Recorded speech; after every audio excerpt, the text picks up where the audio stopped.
Welcome everybody, good morning, good afternoon or good evening wherever you are joining us from for the Trust for Sustainable Living's 2023 Secondary International Student Debates. This is Group B. We've already had some amazing debates from our Group A students just a few moments ago, and we're excited to see how the second half of our secondary debates compare and the amazing ideas that the young people from around the world have to share with us on how youth can be better supported to thrive in green jobs. We have some of our judges and moderator on screen who I will introduce to you in just a moment, but I'm going to start with some Zoom etiquette just to remind you. So when your team is going to be up on the screen for debate, we ask you to make sure that your videos are switched on where possible. Please keep your sound muted. And if you'd like to make a comment or an interjection, you can either raise your physical hand or raise your virtual hand, and then our moderator will invite you to share your ideas. If your internet connection is unstable and you drop out of the call, please rejoin using the same Zoom link you've joined us on. And Eva is going to be supporting on the Zoom side. So if your sound connection is poor, then Eva may switch off your video to help to improve the availability of your sound. And I know that we've got a lot of parents and teachers and classmates supporting you, so we really encourage you to share your reactions in the chat function, or you can share your reactions using the reaction button as well to support the students that are participating with us today. Up on the screen, we have our moderator and our judges who I'll introduce in a moment, but just to set the scene for you, we chose theme of green jobs this year because coming out of the COVID pandemic, when economies were shut down because of the need to stay indoors to stay safe for our health, governments decided that the best way to build back our economies was to build back greener and promote green jobs. However, young people around the world feel unequipped to do this. Educators don't feel that they necessarily have the right training to help equip people with these young skills, and businesses note the lack of skills needed to be able to go into these green jobs. So we wanted to hear from young people as to how they felt they could be better supported to thrive in the green job industry.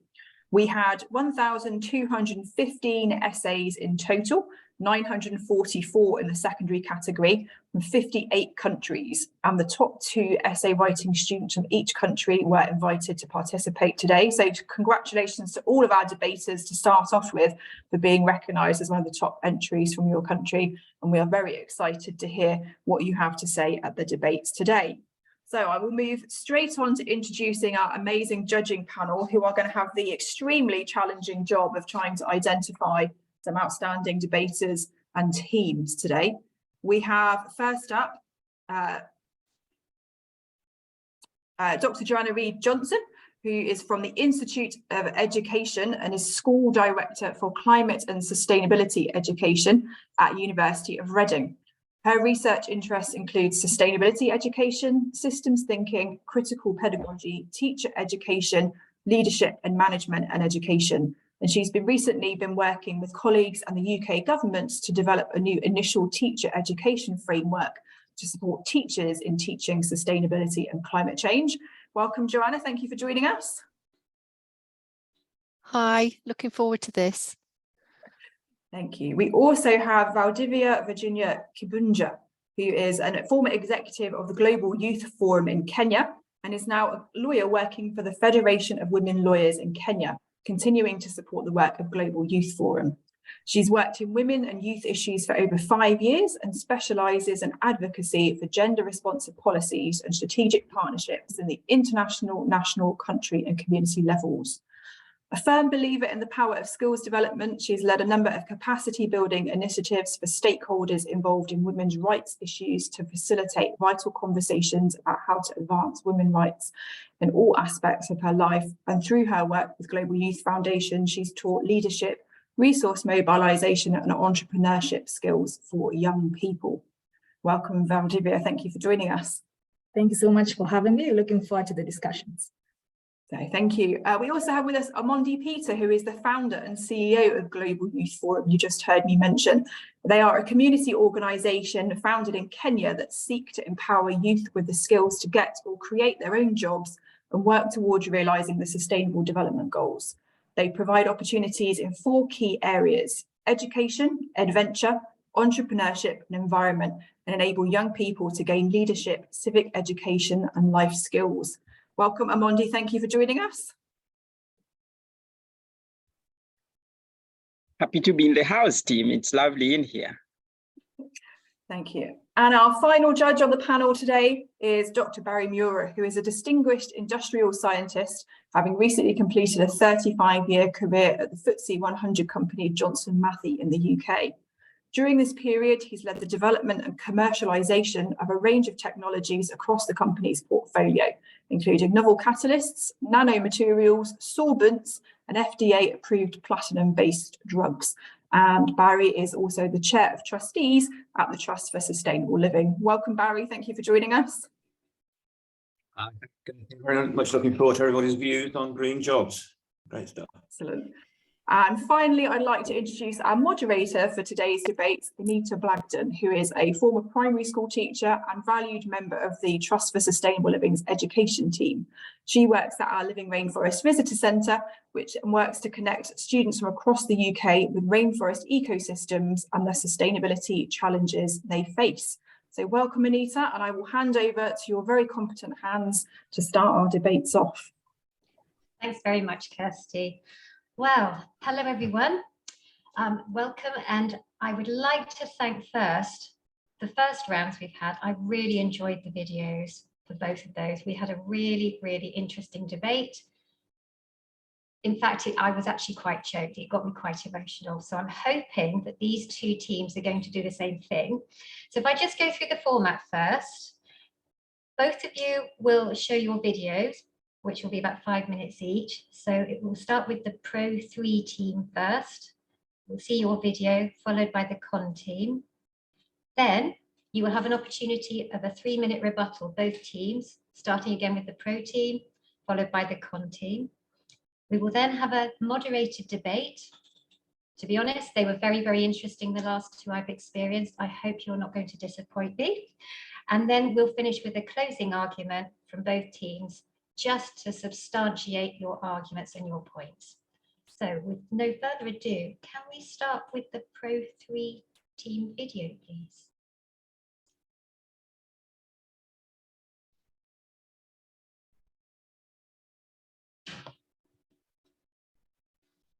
A warm welcome to the judges, esteemed guests, and the aspiring green leaders of today. We stand before you to address a pressing concern that affects us all, the lack of opportunities for our young generation to thrive in green jobs.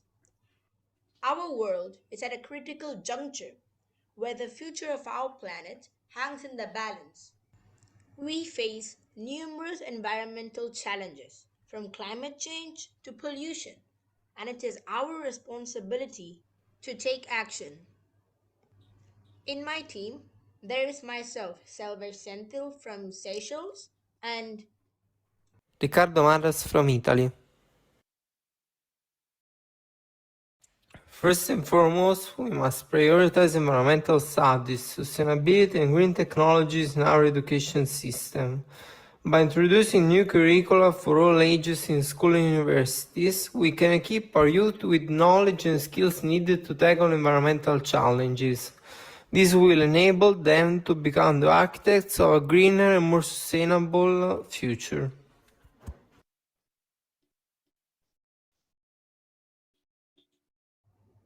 to bridge the gap between theory and practice, we need to provide our young people with more work experience opportunities. By encouraging partnerships between educational institutions and green businesses, we can create avenues for hands on experience and internships in the green sector. This will not only enhance their understanding, but also equip them with the practical skills required for success in green jobs. Advocating for increased investments in green industries is essential. By allocating resources and funding, we can stimulate job creation in the green sector. Additionally, establishing internships and apprenticeship programs will allow young people to gain valuable experience and connect with industry professionals. Collaborating between governments, businesses, and educational institutions is crucial to facilitate these opportunities.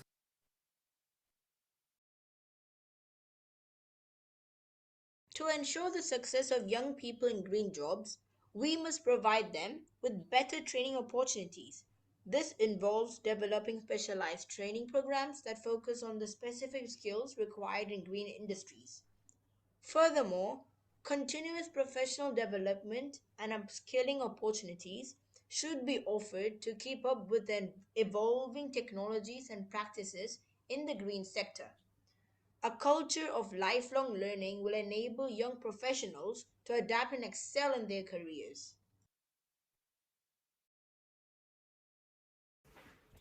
It is imperative to make green jobs more accessible to all. This requires eliminating barriers to entry, such as high costs or limited access to resources. We must promote diversity and inclusivity in the green workforce, ensuring that opportunities are available to individuals from all backgrounds. Creating pathways for unrepresented groups will not only foster social equity, but also enrich the industry with various perspectives and innovative ideas. In conclusion, let us not underestimate the power of our young people. They possess the vision, the energy, and the determination to build a sustainable future. But we must do more to support them. We must ensure that new curricula prioritize environmental education, provide ample work experience opportunities, increase investment and internships in green jobs, offer better training opportunities, and make green jobs more accessible to all. Together, let us empower our young generation to become the driving force behind the green revolution, and together, let us create a world where every young person has the opportunity to thrive in a sustainable and prosperous future. Thank you, everyone, for your attention and consideration. Together, let us work towards a greener, brighter, and more sustainable future.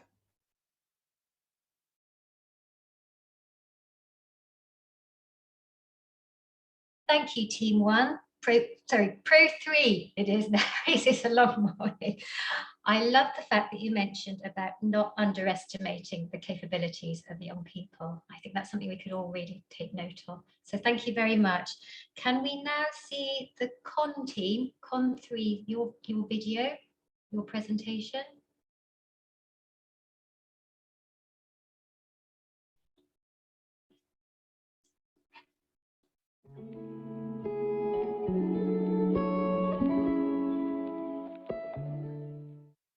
Hi, my name is Kyla Jordan. I'm 15 years old and I'm from Guyana. Hello, I'm Rashida Farveen from the United Arab Emirates. I'm 17 years old. Hello, I am Petra Lin Teodor from Alexandru Margiroman Theoretical High School and am 18 years old. Hello, my name is Shreya and I'm from South Africa. Hello, my name is George Katamaris and I am a Greek student at the private school. Hello everyone, I am Matthew Wong. I am 15 years old from Hong Kong, China. Education on green jobs refers to the process of providing individuals, especially students and professionals, with knowledge, skills, and awareness related to environmentally friendly and sustainable career paths. The examples are as follows. The U.S. Department of Education has launched a Green Schools program which recognizes schools that prioritize sustainability. Germany has established vocational training programs, and Australia has introduced the Resource Smart Schools program. Additionally, Scotland has introduced the Sustainable Learning Initiative, whereas Canada has invested in programs such as the Green Jobs in Green Buildings initiative. Lastly, Japan has the Eco Schools program, which promotes environmental education and encourages schools to become more sustainable.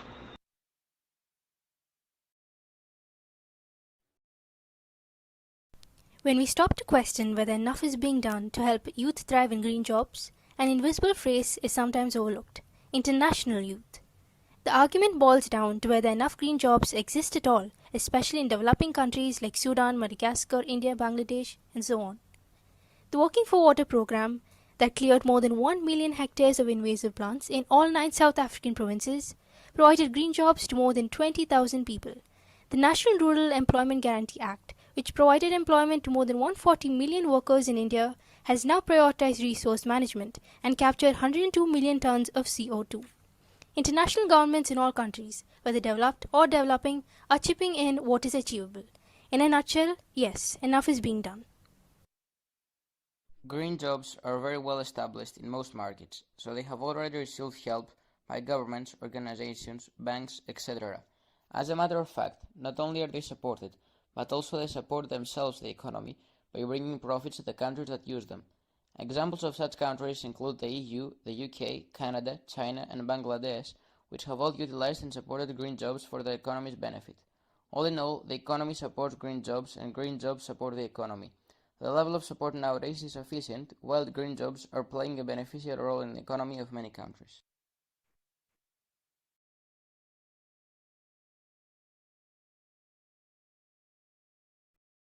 Government subsidies for green jobs, entrepreneurs and companies are not only sufficient for their respective market size and competitiveness, but actually heavily empower the green economy.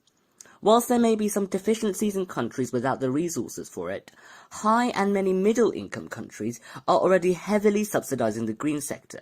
So therefore, not only is enough being done to jumpstart green jobs and the green economy, much is being done by governments to sustain them. Ensuring stable work and salaries in green jobs is crucial to foster enthusiasm and drive among younger generations. To achieve this, a multi-phased approach must be implemented. Firstly, governments and organizations need to prioritize the development of long-term renewable energy strategies. This involves establishing clear and ambitious targets for clean energy production, which will create a steady demand for green jobs over an extended period. Increasing advertising of green jobs has encouraged young people to explore them further. Organizations including the International Labour Organization actively conducts awareness campaigns to inform young people about green job opportunities. In addition, these campaigns aim to increase equality and interest among diverse populations in the sector by targeting traditionally underrepresented communities. Thus, advertising has encouraged young people to actively pursue green jobs.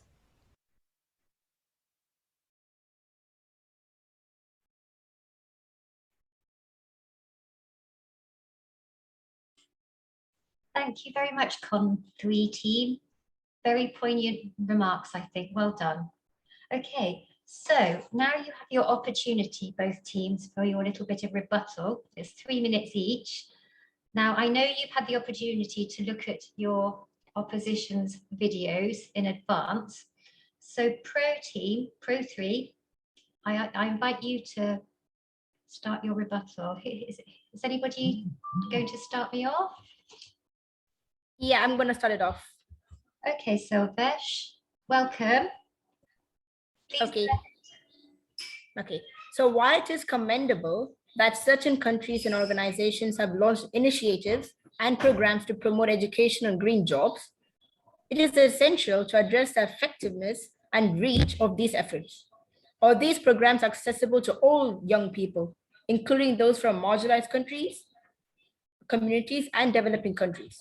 Are they adequately preparing individuals with the necessary skills and knowledge to thrive in green jobs? Is it crucial to ensure that educational initiatives are comprehensive, inclusive, and accessible on global scale? The countries that Con3 has mentioned are certain well-developed countries, and also high-income countries, which involves the US, Scotland, Canada, and Japan. These high-income countries have the money, the resources, and the capacity to implement educational programs. But the middle-income and low-income countries struggle to promote this kind of education. According to a report by the World Bank, the cost of implementing green education programs can be substantial, making it more difficult for developing countries to allocate resources to such initiatives. As stated in the UNESCO, SDG 4, as we all know, is education. It is the key enabler to achieving all the SDGs. So encouraging environmental studies in middle income and low income countries are more than essential to be looked at. Thank you very well. Well done, Sylvesh. Just over a minute. Well done. Good timing. Anybody else on the pro team who'd like to add? I would like to say something. Okay, welcome, Ricardo. Welcome.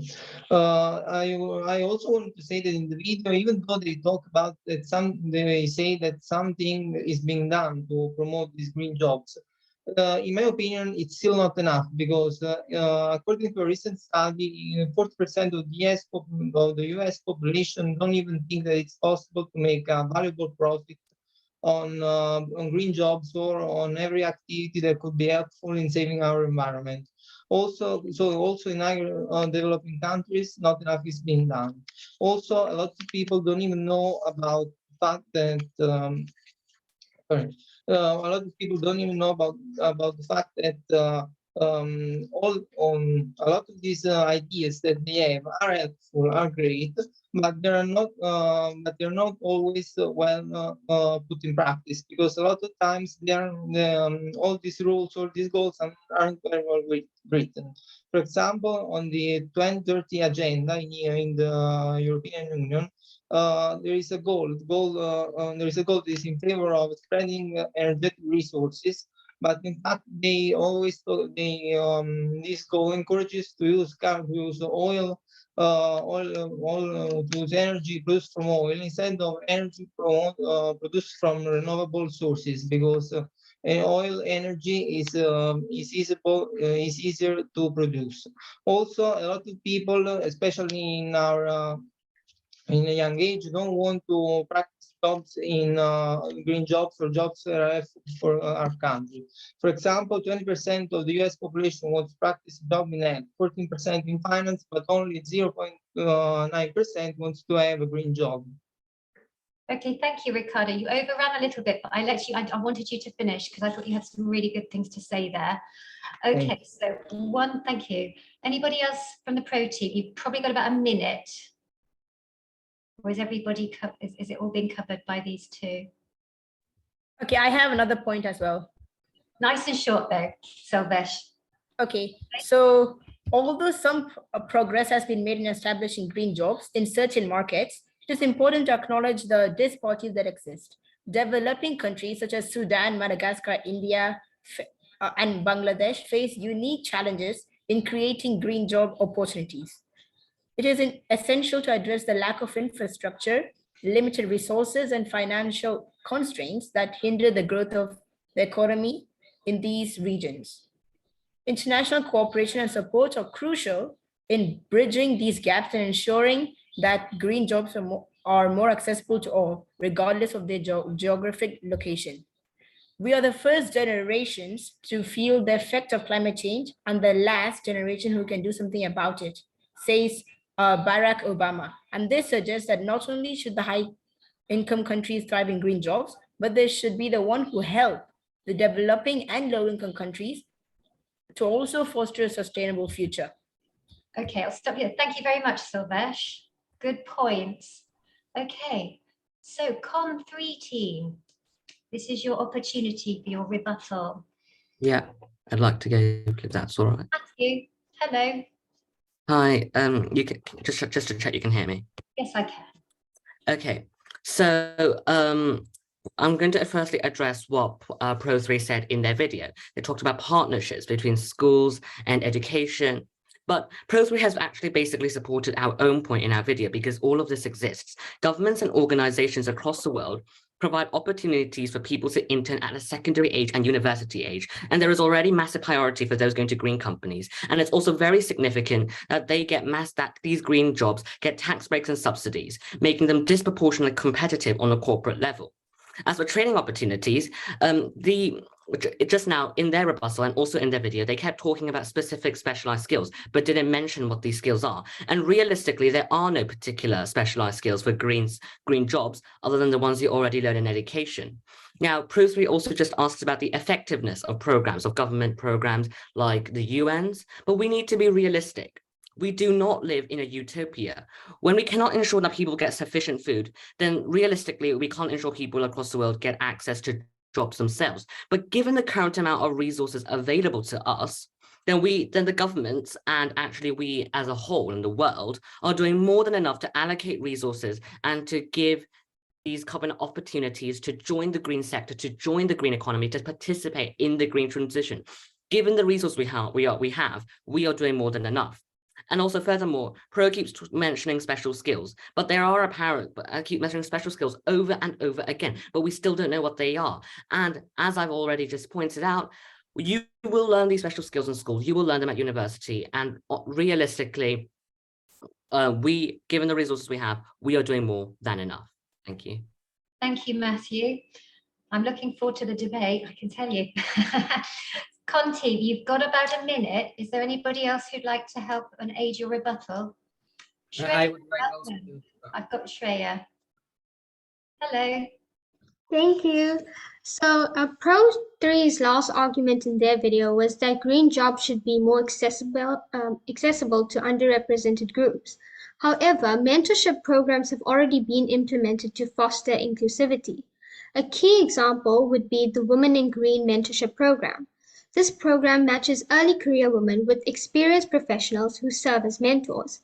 These mentors not only provide guidance and support, but also serve as sources of inspiration, showing individuals that they too can succeed in green jobs, regardless of their gender or background. In addition, in terms of resource availability, community-based initiatives involve conducting workshops and seminars. By bringing these opportunities directly to communities, barriers such as lack of awareness, information, or transportation are addressed. Thus, this demonstrates that accessibility and inclusivity are not lacking. Thank you very much, Shreya. Well, that comes to the end of your rebuttal. I've just got to stop my stopwatch there. Okay, now, well done, both teams. Lots to think about. We're going to start the debate in a minute. Now, this is the bit where you probably get about a minute each to make a point across. We'll probably be doing, we call it like verbal table tennis. You'll be bouncing ideas from each other.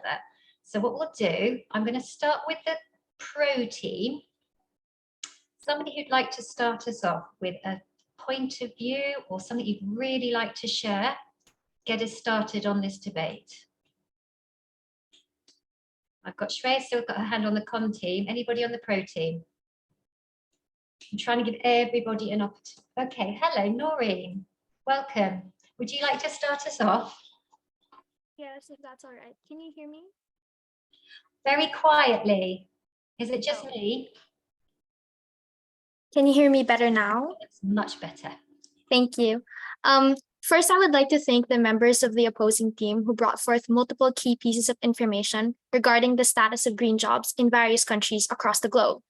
But I, as a member of the Pro team, would have to disagree on their argument that enough is being done to support green jobs. It was mentioned that various governments in more developed regions of the globe have supported the initiative for an increased support on green jobs, but this cannot be said for all countries around the globe. And even if a nation's government is in support of green jobs, there is still the reality that even though in the long run, increasing green jobs will benefit the country and the government, in the short run, it is difficult to continue maintaining and following programs and initiatives set by the government of developing countries. This lack of continuous momentum results in many individuals shifting away from green jobs, as it can serve as a risk for them to invest their time and effort into a green career. It is a sad reality that in this economy, most people in my country, the Philippines, would focus more on day-to-day survival rather than going into green jobs when it is not completely guaranteed for them to earn a good living in those careers. In addition, we cannot say that enough is being done to give opportunities for the youth to go into green jobs, since in my country, and also I believe in other developing countries, green jobs are often not as popular, and in some cases, even a foreign term for the majority. Thank you very much. Thank you very much, Noreen. So somebody from the con team, how would you like to respond to that? We've got lots of hands here now. George, welcome. hello. Hello. Hi.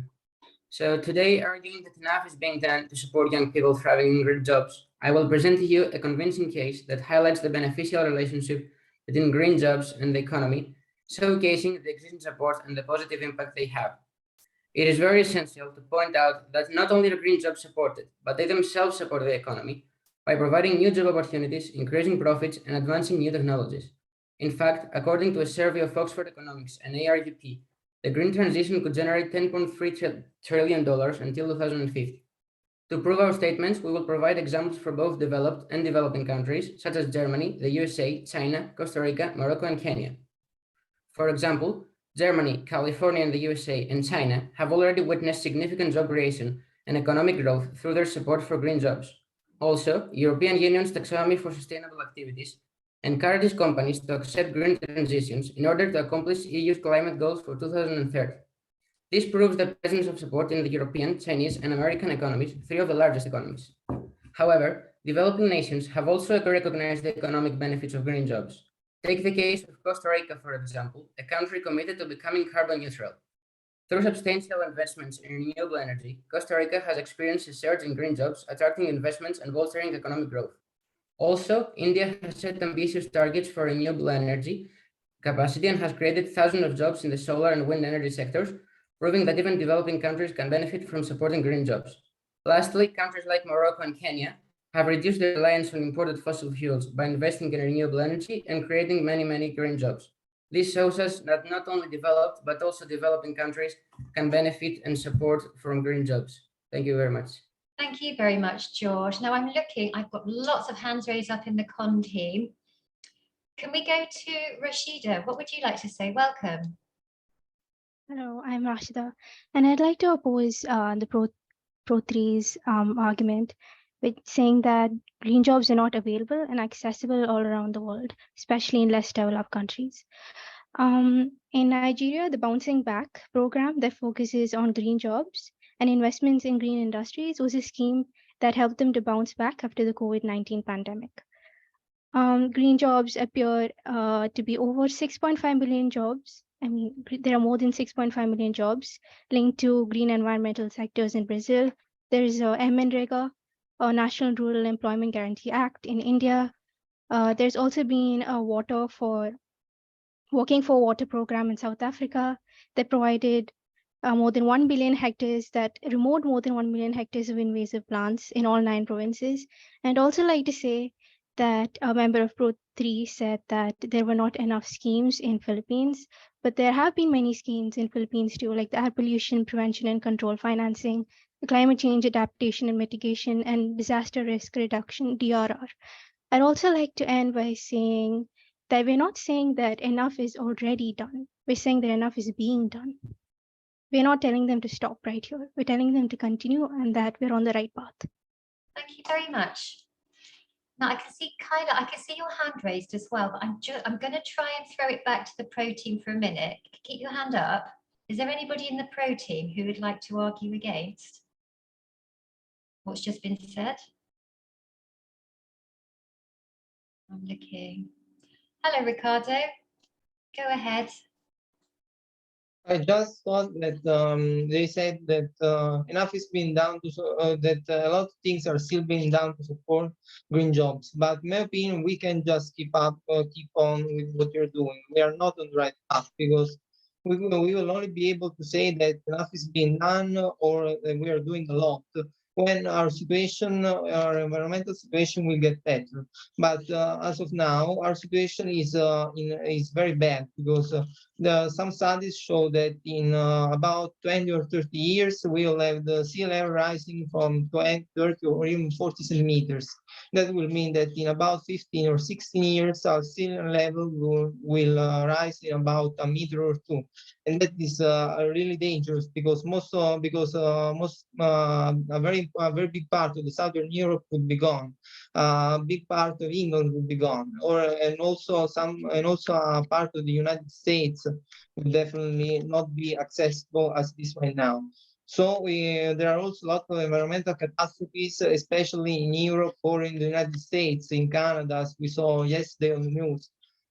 So we can say that while we have catastrophes, we have still environmental problems, and about 0.6% of the workforce in the US is working green jobs, and in Italy less than 2 or 3%. And the same things in most European countries is being done enough.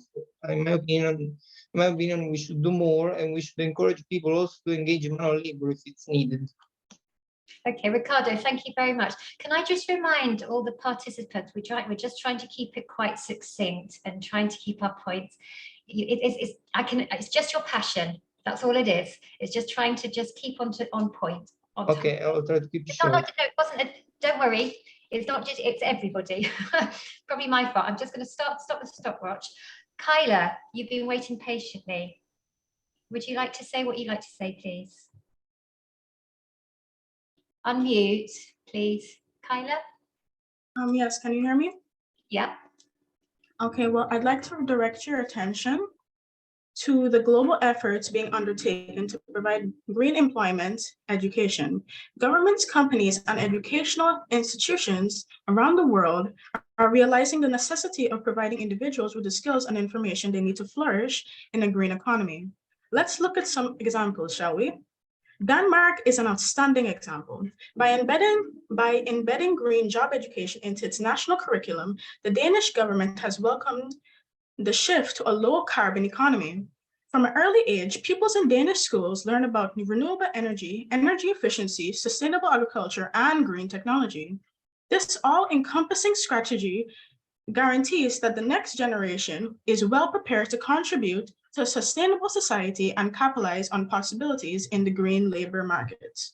Moving on to Africa, Rwanda is a pioneer in green education. The One Planet curriculum, which promotes environmental sustainability and includes courses on green jobs, has been introduced around the country. Rwanda is preparing its students to face the environmental concerns and engage in the green economy by incorporating these principles into its educational system. This effort exemplifies how a developing country may empathize sustainability while also empowering its inhabitants via education. Thank you. Thank you very much, Kyla. I'm looking for somebody on the pro team. I can see there's so many hands coming up on the con team. Pro team, I'm putting you on the spot here. Well done. Hello, Katerina. What would you like to say? Welcome. I wanted to add that although progress has been made in green jobs, that it's misleading to claim that they're accessible enough, because scarcity of opportunities and demanding qualifications hinder accessibility. Limited job option and intense competition persist, making it challenging for young individuals. Additionally, specialized knowledge and training are often financially out of reach for many. Geographical disparities and bias further restrict access. To improve accessibility, we must invest in training programs, expand opportunities, promote awareness, and implement inclusive policies. Only then can we unlock the full potentials of young individuals in driving the transition to a sustainable future. Thank you very much, Katerina. Somebody from the content, I'm just, oh, George, you've been waiting patiently. Yes, hello. I would like to point out something about one argument that the opposing team provided in the video about the lack of empowerment of the youth with green job working experience. I would like to provide some data that show the opposite. In the EU alone, 14.6 million jobs purpose for the protection of biodiversity and rehabilitation of natural resources and forests have been created in the last few years, according to the ILO. Also, in the UK, a multi-billion investment was just made in Wales to boost energy independence. By this, 500,000 new green jobs will be created. Also, in Canada's occupational classification codes, green jobs were listed in 90% of all 500 jobs. And now, in a less developed country, Bangladesh, ILO carried out a research showing that there are 3.5 million core environmental related jobs, and about $2 billion are spent annually on green jobs and adaptation to the environmental conditions, which shows that young people have the opportunity to work in green jobs. And this statement is of the opponent teams is not true. Thank you very much, George. Now, I've got a list of people's names here, and I just want to check, as I'm just ticking people off as they're commenting. Now, Silvesh, I might have missed you. Hello, where's Silvesh? Yeah, I'm here. Can you hear me? Hello, would you like to say something? Yeah, I'm opposing to the point that what they have said. They said that the skills are implemented in all schools and universities in all countries, but that is not true. According to the study conducted by the World Bank, a significant gap between the skills required for green jobs and the skills currently taught in schools and universities have a big gap. The study found that only a small percentage of educational institutions worldwide integrate comprehensive environmental studies and sustainability into their curriculum. This indicates that there's a pressing need to enhance the focus on green skills development within educational systems to meet the demands of the evolving job market and addressing environmental challenges effectively. Thank you very much, Silvesh. Well point. I've got here, is it Theodore, Alan? I can't see a face there. Yes. Hello, would you like to say something? Firstly, I'd like to begin by apologizing about my lack of a camera because I don't have one. Don't worry, not a problem. Welcome. I would like to talk about the ensuring stable works and salaries in green jobs.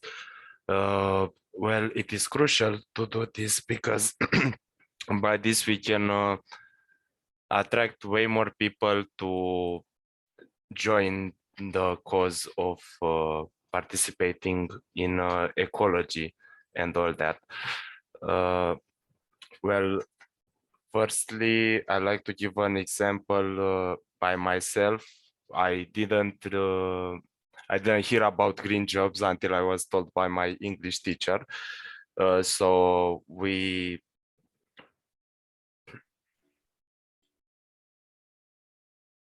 Oh, you've disappeared, I think. Hello? Okay, should we come back to you in a minute? I think you might have a problem with your connection there. Anybody else who hasn't mentioned anything yet? I'm just trying to give you all an opportunity. Matthew, you look, have you spoken? I've spoken once. Okay, no, that's okay. Just before you, is there anybody who hasn't said a word? We're just trying to give you an opportunity. Just keep it fair. Everybody's had a word. Oh, that's okay. Matthew, go ahead then. Okay, so Pro 3 keeps talking about accessibility of green jobs in middle or low income countries, despite this being rebutted multiple times. But we have already pointed out that it is difficult to allocate resources, which of course Pro completely ignored. And then we also pointed out it's very notable that they kept saying that governments in rich countries provide such jobs, when we mentioned that the UN, the ILO, and other cross-national organizations are providing such jobs. For example, the Young Pact for Climate Change, which provides 1 million new jobs, 10,000 internships, and transforming 1 million current jobs to be more sustainable. Pro 3 also supported our own point by pointing out that people in poorer countries will be more focused on making a living. And that compounds what we said earlier, which is that you cannot expect green jobs to be accessible across the world when some nations can't even guarantee that their populations have enough to get by on a day-to-day basis. And we've talked a lot about many schemes and data to support young people across the world. But let me link this now to Pro's argument and the motion itself. It's quite obvious that there are a range of programs available, much more than what is needed than what we can afford, considering the resources we have available. So given the resources we have at the moment, more than enough is being done to provide accessibility to young people across the world. And again, Pro 3 talks about the skills gap for green jobs. This is a reflection of educational inequality, not that insufficient support is being given for green jobs. And again, can I please just ask Pro 3 to clarify what these skills are, as they have not specified what it is. Thank you. Thank you, Matthew. And I hope you all remember what Matthew's asked you, the question, Pro team. I am going to go back to Theodore. I think you're back on now. Would you like to unmute?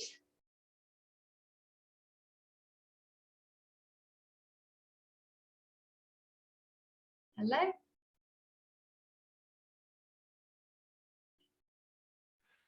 I would like to not speak because something is happening at my house, and it is a lot of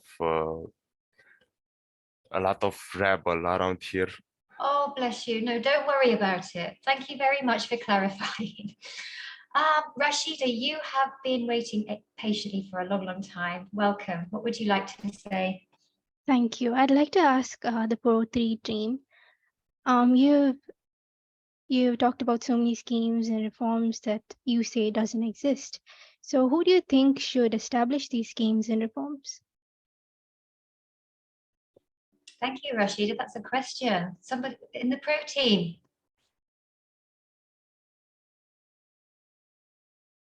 Put you on the spot, haven't I? Rashida, do you want to ask the question again? Maybe that would help. Yeah. Who do you think should establish these reforms and schemes and help develop these skills that you say are not there? Okay, so are you talking about whether it's education or governments and things? Is that what you mean? Yeah. Okay, thank you. Somebody in the pro team. Oh, Silvesh, welcome. Hello. Okay, so the question was how those schemes can be implemented, right? So no, who should do it? Who should do it? Yeah. Okay, who should do it is basically the high income countries. The high income countries basically target themselves as being the best. They want to make themselves in the top statistics in environment, it's top statistics in having a very sustainable future or having a sustainable living. But what they should do is basically give sponsors or resources to other countries who cannot actually build themselves a better future. Thank you. Kyla, would you like to answer? Or Can I reply to that, please? yes, of course you can. Thank you. You said high income countries, right? So where do you think these people get funds from? Taxes. And these taxes are already being used across so many other sectors. So the problem is these taxes and all this funding will have to be distributed once again. Jobs will have to be removed, reformed, and new jobs will have to be created. So this requires time. We cannot expect the government to change everything in the blink of an eye. We will always say that enough isn't being done because there is so much more to do. But we need to realize that there isn't, that they need time to do all this. Thank you. Very much, Rashida. Somebody on the note. Oh, Kyla, I'm sorry. Would you want to say something now? You've got your thoughts gathered.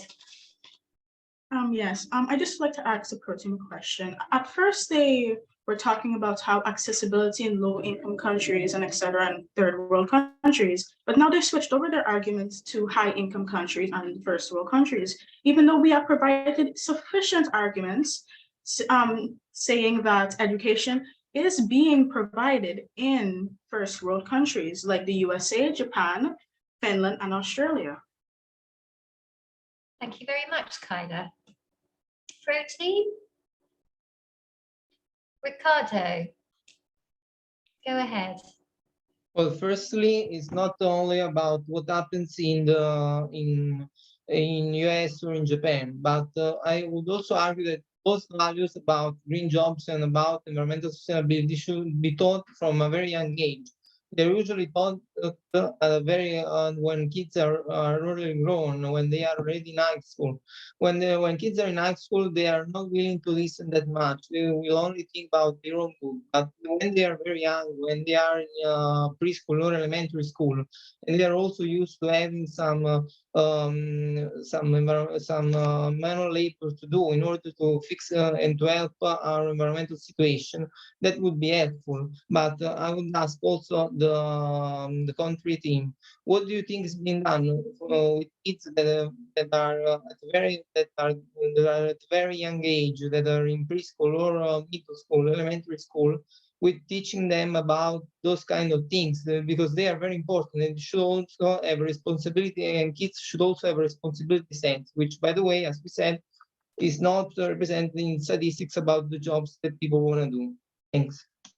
Thank you very much, Ricardo. Before you unmute, can I just ask you, so you're thinking that we should start a really early age with educating children? Okay, and that was your question? Yes. Okay. Especially if they think that enough is being done, because I would argue that point, because in my opinion, especially in Europe or in our countries and in smaller town, that doesn't happen. Okay, thank you very much, Ricardo. Who would like to answer Ricardo's question? I've got lots of people on the con team with their hands up again. Oh, I would like to. Kyla, you look keen to answer. Would you like to answer that one? I'd like to answer that one. He said that on the protein, he said that it's never being done. However, in my first argument, I already stated that Denmark is a keen example, as they are already they're already implementing curriculums from preschool and the younger ages. So therefore, his argument would be invalid. Thank you. Thank you, Kaya. Now, we've got an opportunity for one person from each team now to just finish up on this debate. So, Sylvesh, can I, as a pro team 3, can you make your comments? Yes. So Akontria suggested that everything is being done to help young people in thriving green jobs. But I would like to oppose that. If the sea levels are rising and climate change is still occurring at a high scale, then how can you say that enough is being done? A lot of countries are being affected by it. Thank you very much, Sylvesh. And finally, one more person from the con team. Oh, it's tricky. George has had his hand up very patiently. He has, hasn't he? I've just said, George, you have been very, very patient. Would you like to find points? Okay, so I think it is clear that green jobs are beneficial for many reasons, and this is why they have received so much support from so many countries, even developing ones. If not all, most developed countries have already provided vast amounts of money and time to achieve a sufficient level of help for young people to thrive in green jobs. This is also true for many developing countries. However, there are obviously countries that are just unable to offer their help, as they are facing more urgent problems such as poverty, hunger, health issues, lack of education, racial inequalities, and the list goes on and on.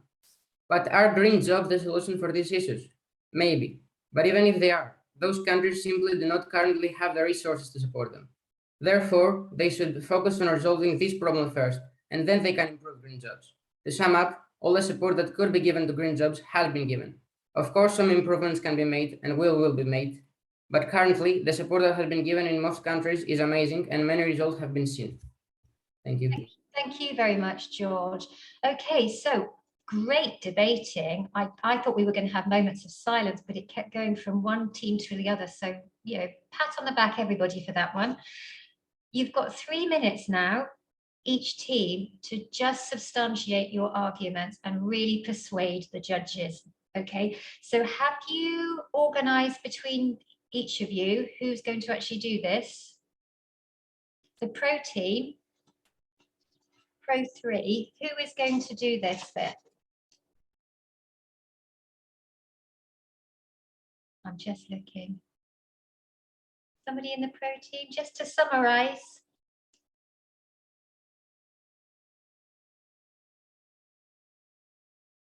Noreen, do you fancy it? Noreen's disappeared. Noreen, would you like to have a go at this?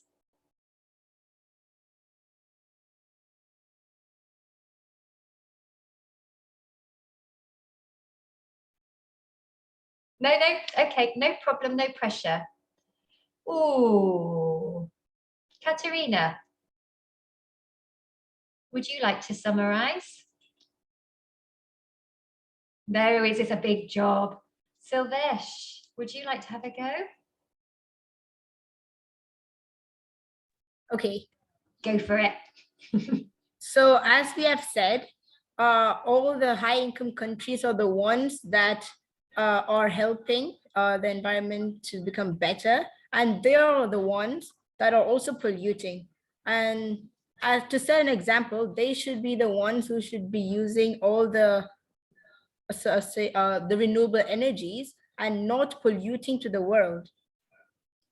And also, if there is if there are all the green jobs being done, then I don't know how there's still there's the water still rising and climate change is still affecting many parts of the world. So I would like to know that.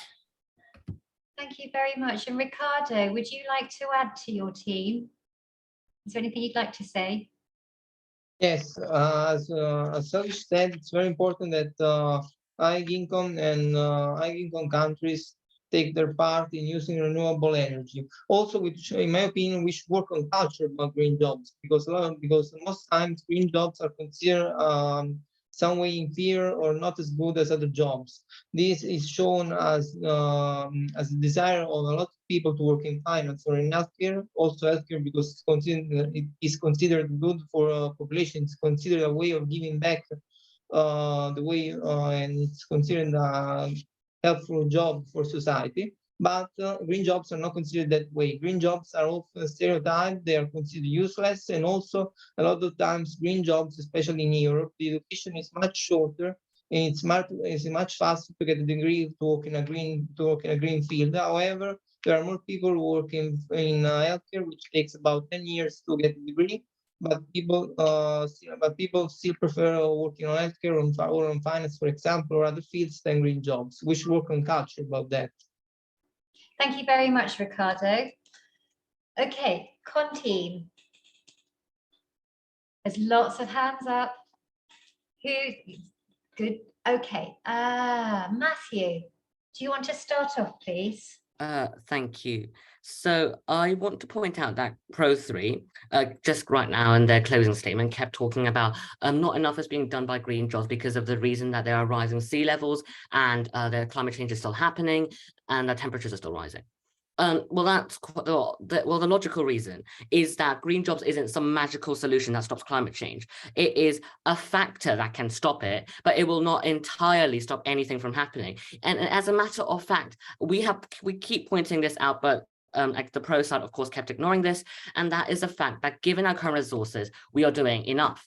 But the issue is that we don't have all the resources we'd like to have because we don't live in a utopia. And that's what Pro3 keeps missing.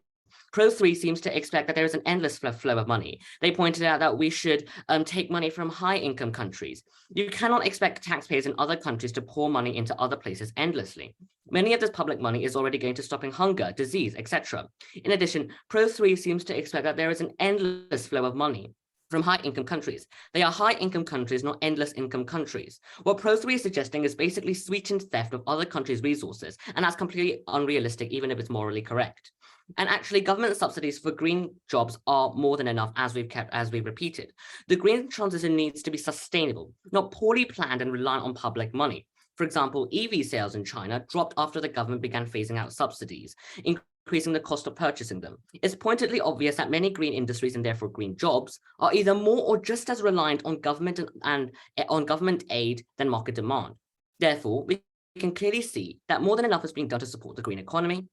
And then they spoke also about early age green education. But how are children supposed to understand green jobs when they don't even know science or climate change yet? Green jobs is not a magical solution, and given the resources we are doing more than enough to support it. Thank you. Thank you, Matthew. Rashida, would you like to add to that? Yes, thank you.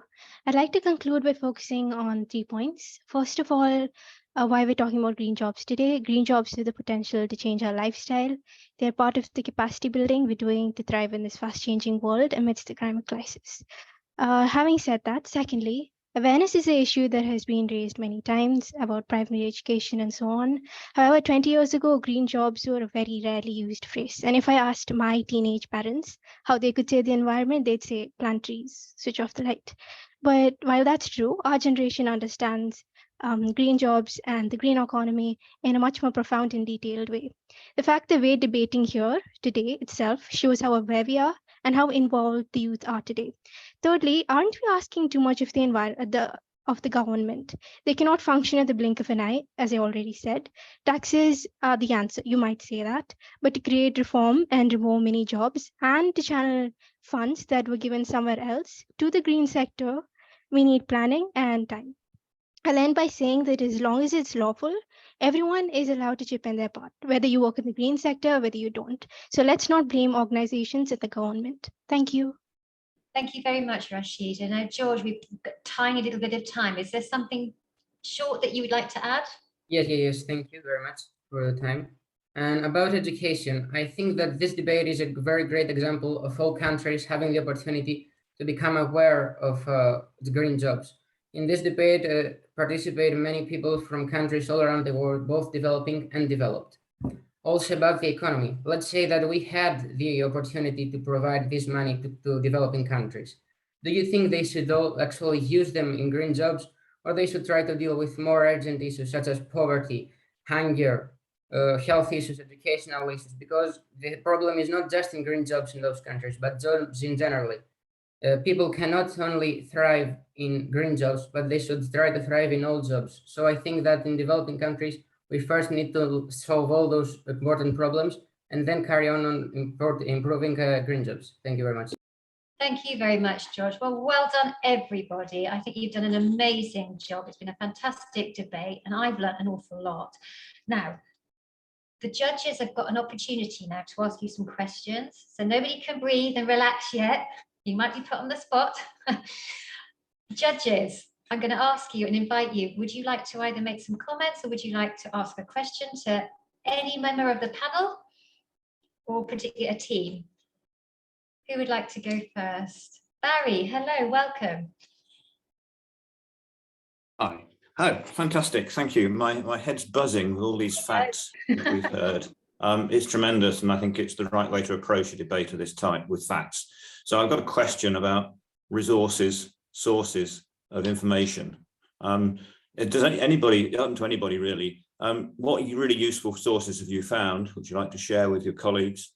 And is there anything which you think is missing, which could be available or should be available, which you couldn't find? Great question, Barry.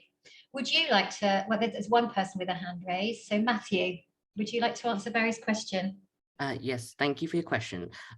So firstly, there is actually a lot of data, but the issue is whether this data is kind of accessible for kind of people who aren't really kind of ingrained in data research. For example, there is a lot of data, but it's phrased in quite a complex legal manner. And so for, say, me, I'm a secondary student, it takes some time to process and understand it. Secondly, there's not that much aggregated international data. There is some from the UN and the ILO, but I think that given how important it is, there should be more of an effort to kind of put data from across different governments together. And also finally, yes, there was a lot of data that we spoke, and also a lot of data that we found, but kind of explaining what that meant was, I think, a bit lacking in the data I found, and also actually probably in the debate altogether. Thank you. Thank you, Matthew. Did that answer your question, Barry? Okay. Joanna, welcome. What was your question, please? All of you. It's lovely to hear your discussions, your arguments, your counter arguments. I suppose I've got two questions for the con and the pro. The first one is around green jobs, which is the first what we're talking about. But what are the key green jobs that you? Oh, I'm sorry. This is probably, could you hear me? We could, but that's even nicer. Yeah. So in terms of green jobs, what are the top 3 green jobs you think for the future? Have you been able to pick up on that, say, through your research? If you've only got one key job, that's fine. So someone from con and someone from pro can respond to that. And then my second question was, what's the big thing you're going to take away from this debate for you personally? Thank you, Joanna. So the first question, the top 3 jobs from both teams. Kyla, would you like to answer that from the con team, please? Well, in my opinion, I don't really have the top 3, but I think the most important one, which is urban farming or an urban farmer. I think those people are really highly underappreciated when it comes to green jobs. I don't think that enough people talk about how important they are to the sector. Thank you. Thank you very much. Somebody from the pro team. Katerina.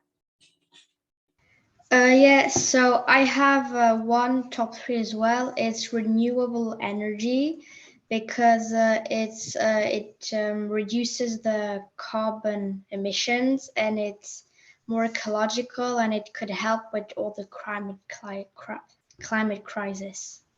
Thank you very much, Katerina. That was a bit of tongue twister, that one, wasn't it? Okay, and Joanna's other question from both teams, what could you take away? What have you taken away from this debate and your research? And I am going to ask somebody from the con team first. George has got his hand up. Thank you. George. Yes, of course. I really like this debate and I spent a lot of time preparing for it. And I think the most important thing that I took from this debate was trying to prove a point that might not be true, because if we have to be honest, there are improvements to be made in green jobs and not everything is perfect, even though a lot of things are being done. So trying to find a lot of data about something that is not generally accepted, because many people think that green jobs need a lot of improvement. This was very hard, and I think that it will remain to me as a memory. Thank you very much, George. I've said, Noreen, you've popped up. Would you like? Hello. Hello. What I took from this debate and the research I did for preparation was that even though resources are available to increase opportunities for green jobs, something really important would be also the mindset of the people, because I noticed that in my research for testimonials for people who plan to go into green jobs, their mindset was that they wanted to go into more high salary jobs and ones that would have more gross domestic for them, instead of going into a job like the green job career, because they thought that it would take some time for them to earn. And for most people, they rely more on earning as fast as possible rather than waiting in the long term. So to change that mindset would be really important, so that more people would become more passionate to go into a green job career. And that's it. Thank you. Thank you very much, Noreen. We've got two. Have we got time for any more questions from the judges, Kirsty? If we're going to have a couple more student answers, then no more judges' questions. We can maybe do 2 more student answers, unless the judges have got any questions. Okay, Shreya. What have you taken away from this?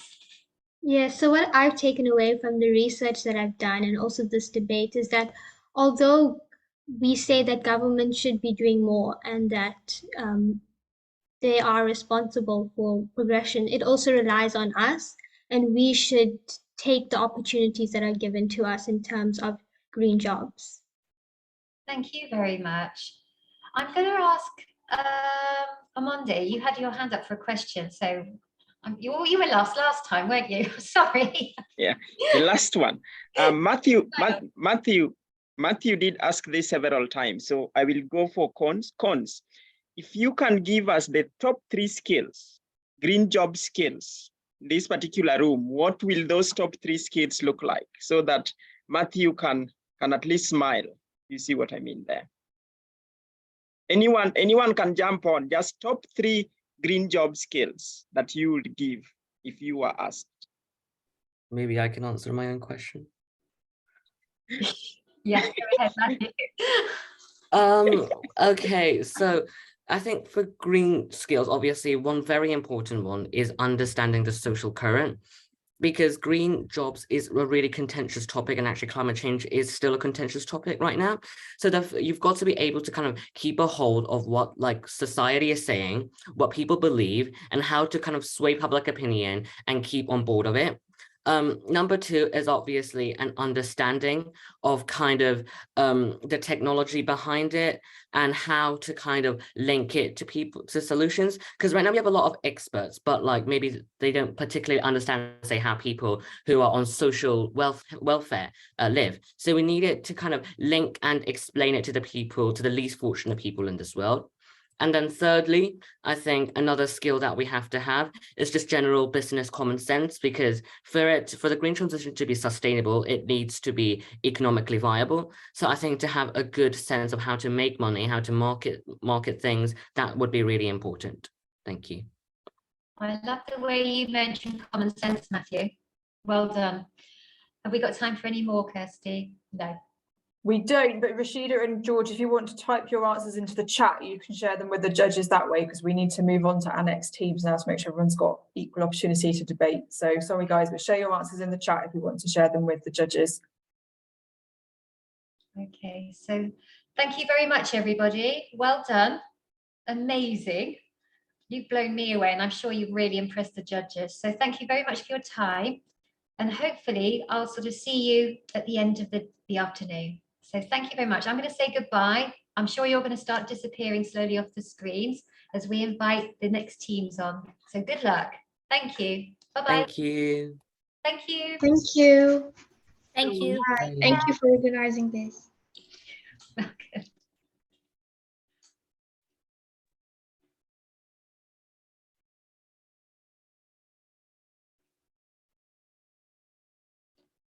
Anita, are you ready for Pro 4 video? Yeah, round 4.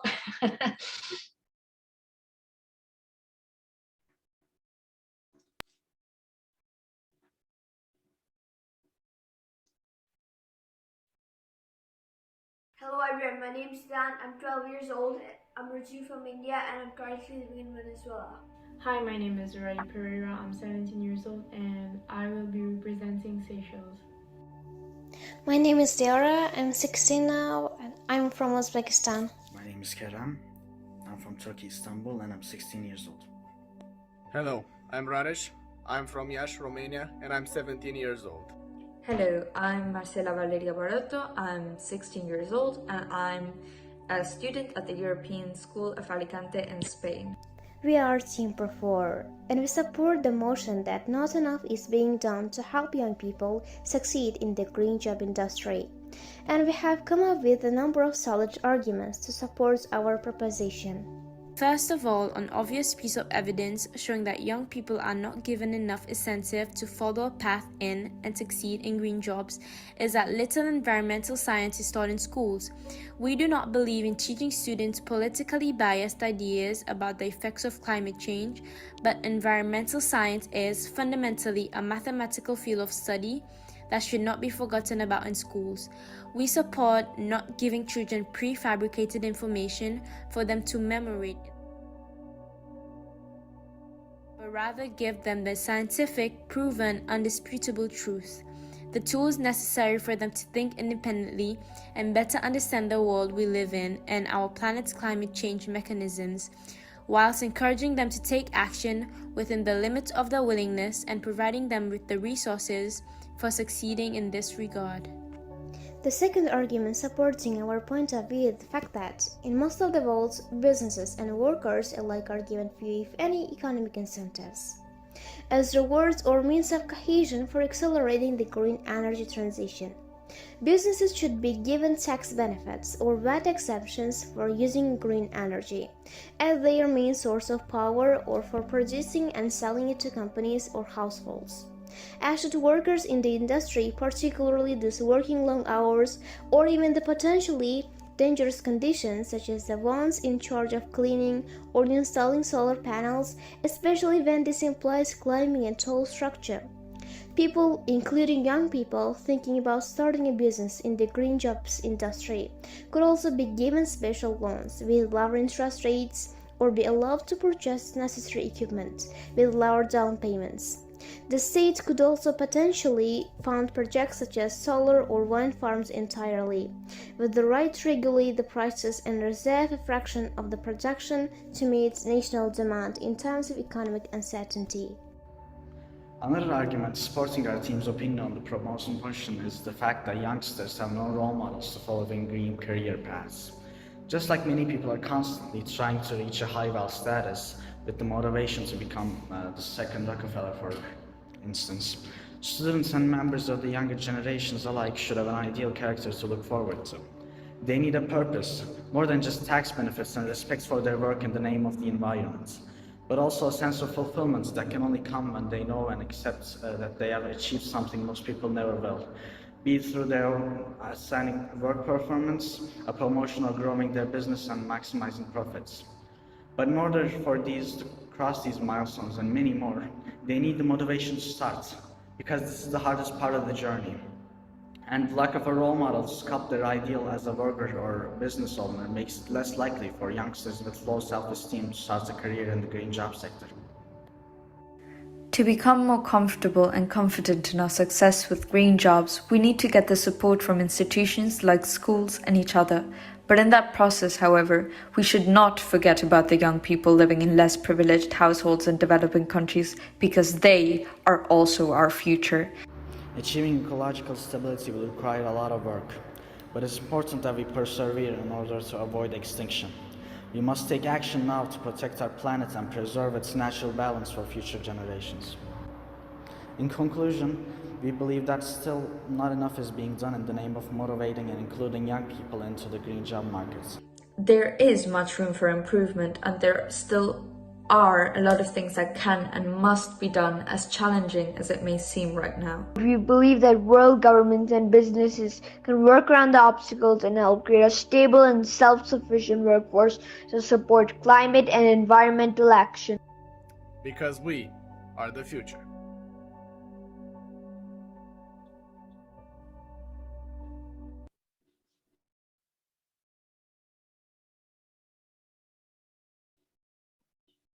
Thank you very much, Pro 14. Hello, lovely to see your faces. Very impressive. Okay, what we're going to do is we'll have a look at the next video first. So if we could just kindly watch Con 4, that's right. Our COM4 team will oppose the motion because we strongly believe that enough is being done to support youth thriving in green jobs. Robert Swan, who has dedicated his life to the preservation of Antarctica and the planet through promoting renewable energy and sustainability, highlights: the greatest threat to our planet is the belief that someone else will save it. Our teamwork is inspired by his spirit and strong beliefs that people have the power to overcome obstacles and achieve their goals. Meet our team: Anastasia from Ukraine, Iskra from Serbia, Theodora from Bulgaria, Kareli from Mexico, Eden from the UK, Manuela from Brazil, Tadiwa from Zimbabwe. Now my team and I will present to you the arguments we're about to use in the following debates. There are numerous global green job campaigns that raise awareness amongst young people about the importance of green jobs and their potential for a sustainable future. These campaigns aim to inspire and engage youth in environmental issues, showcase career paths in the green sector, and highlight success stories of young professionals making a difference in sustainable industries. Together with youth, the United Nations are reassembling commitments for climate action and green job creation.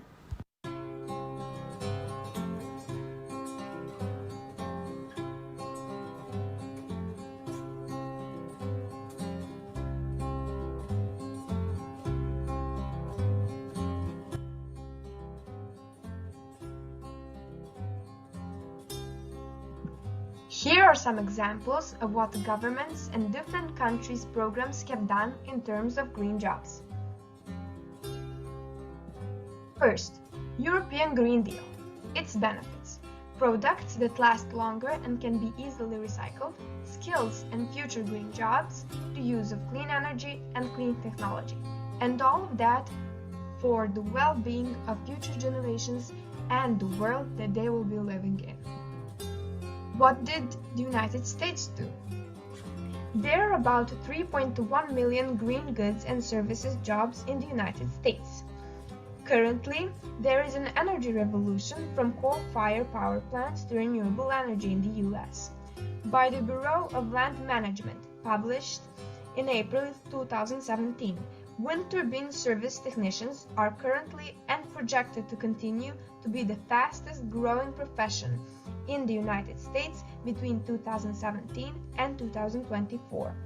The Bush administration from 2025 introduced 30% tax reductions for everyone who uses green energy, both in households and businesses, increasing the number of green jobs during President Barack Obama's administration in 2016, according to environmental interpreters.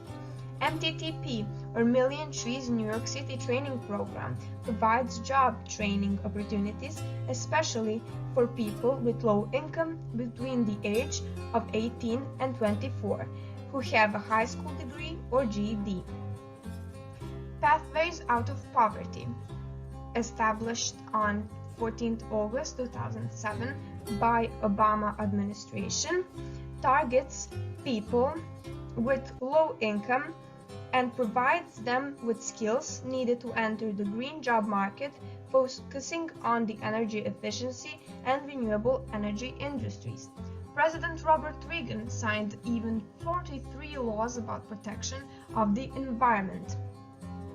The Green Jobs Act of 2007 enabled use of $125 million to establish national and state job training programs administered by the U.S. Department of Labor to help develop job growth in green industries.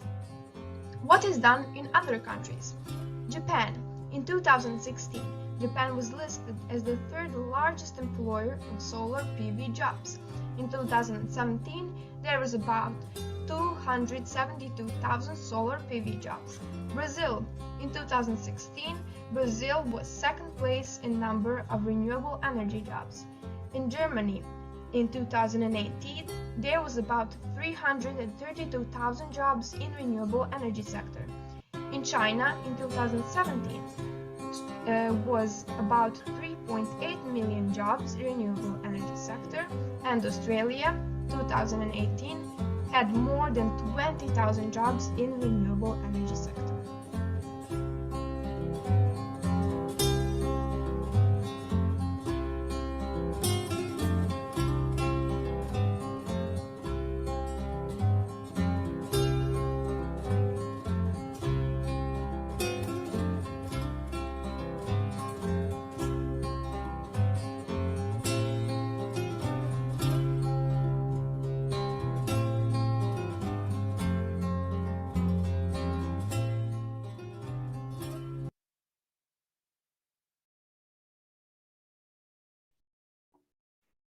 Thank you very much, team. I think both teams have actually been very persuasive.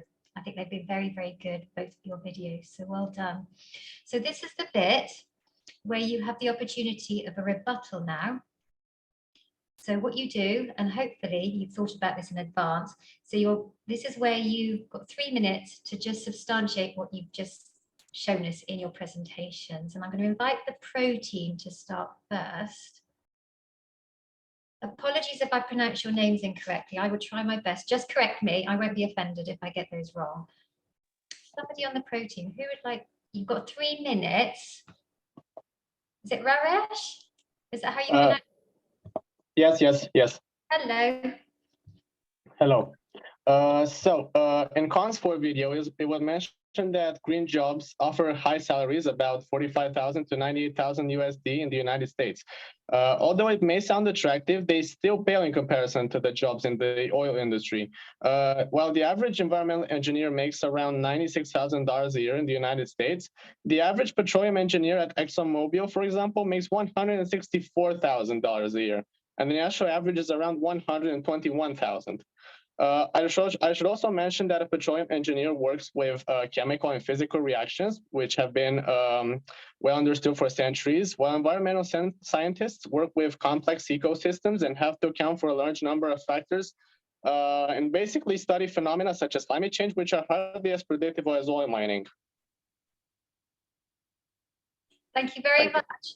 I'm going to ask you a question. Would you go for a job that had a higher salary than Raresh? Yes, I would go for the job with a higher salary if I was college educated, because obviously this is what I work for. You sound like my sons, both of them. Somebody from the con team, who would like to argue that or make a comment? Oh, sorry, I've got the wrong bit, aren't I? Sorry, anybody else on the pro team that would like to add? Kareem, welcome. Is it Kareem? Have I pronounced your name correctly? Can't hear you.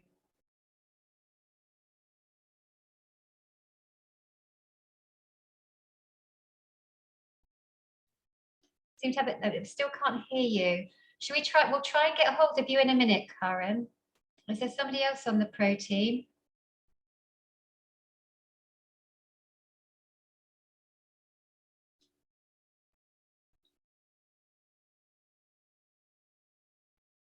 I'll tell you what, Karen, what we'll do is we'll go to the con and we'll hear their rebuttal, and then we'll try and get you back in a minute.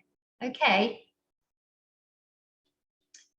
Con team, who would like to begin your rebuttal? I think I would like to begin it. First, to everyone, thank you for participating and being active.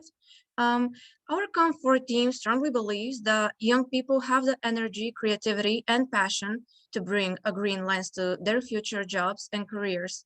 Young people can play a crucial role in shaping policy and decision-making on thriving in green jobs and industries.